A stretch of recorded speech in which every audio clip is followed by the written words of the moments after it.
야, 내가 무서운 이야기 해줄까? 신을 모신 일을 하고 있던 인호라는 여성이 경험한 이야기다. 그녀 능력의 진위는 일단 접어두기로 하고 지역에서는 꽤 유명한 인물이었다고 한다. 그런 인호 씨에게 어느 날 몹시 초췌해 보이는 한 남성이 찾아왔다. 정신적으로 상당히 지친 듯한 그를 진정시키면서 이야기를 들어보니 아무래도 다음과 같은 상황이라는 것을 알 수 있었다.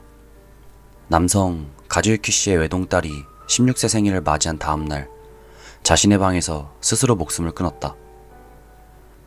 유서 같은 것은 없었고 주변 사람들에게 물어봐도 자살의 흔적조차 보이지 않았기 때문에 한때는 가즈유키 씨와 부모가 의심받기도 했다.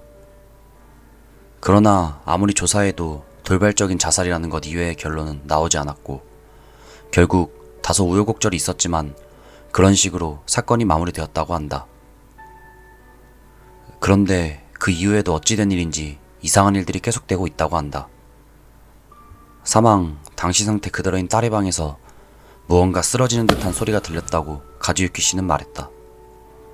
더 나아가 귀를 기울이면 삐걱거리는 천장 소리와 으으하는 신음같은 소리까지 들린다고 한다. 이 현상에 부인은 완전히 지쳐서 지금은 친정으로 돌아가 요양 중이라고 한다. 가즈유키 씨는 일 때문에 아직 집에 머물고 있지만 매일 불특정 시간에 일어나는 이 기괴한 현상에 점점 심신이 지쳐갔다. 이대로는 자신도 미쳐버릴 것 같아 지푸라기라도 잡는 심정으로 신사주지인 이노 씨에게 의지하게 되었다고 한다.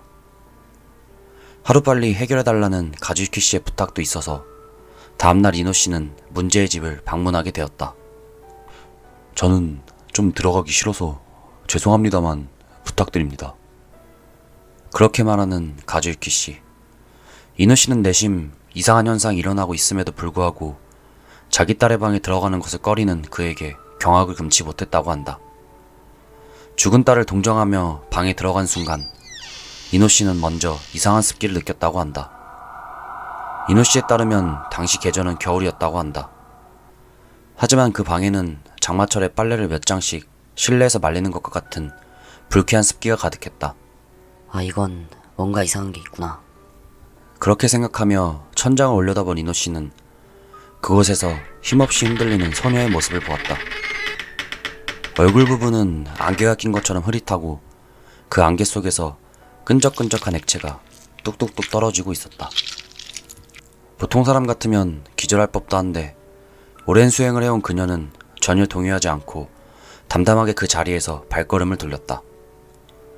방에서 들리는 소리의 정체는 예상했던 대로였기 때문에 그 사실을 가즈유키 씨에게 전하고 나서 본격적으로 조치를 취하려고 생각했다. 거실로 돌아와 보니 가즈유키 씨는 테이블에 고개를 숙이고 귀를 막고 떨고 있었다. 이노 씨는 그런 그를 달래고 방금 본 것을 말했다고 한다. 목을 맸을 때의 모습 그대로 성불하지 못하고 머물러 있는 것 같네요. 그러자 가즈유키 씨는 우리 딸 말이에요. 손목을 그어 죽었어요. 목 같은 건 안 매달았어요. 그런데도 매일 그렇게 삐걱삐걱 소리를 내고 있어요. 이노 씨는 굳어버렸다. 그런 그녀를 가즈유키 씨는 지치고 허망한 눈빛으로 바라보며 말했다고 한다. 저거 도대체 어디서 온 거예요? 미리 말해두자면 그 집은 새로 지은 집이고 이전에 그 장소에서 좋지 않은 일이 일어난 기록도 없다고 한다. 이노 씨는 그 후 이 일은 자신이 감당할 수 없는 일이라며 돈을 돌려주었고 손을 뗐다고 한다. 어느 날 갑자기 튀어나오는 녀석이란 게 있잖아요. 가끔씩은. 그렇게 말하던 이노 씨는 몇 달 전 가슴에 큰 병을 앓고 세상을 떠났다. 이것은 그녀가 생전에 친하게 지냈던 친구가 본인은 죽었기 때문에 나에게 들려준 이야기다. 가즈유키 씨와 그 방이 어떻게 되었는지는 알 수 없다고 한다.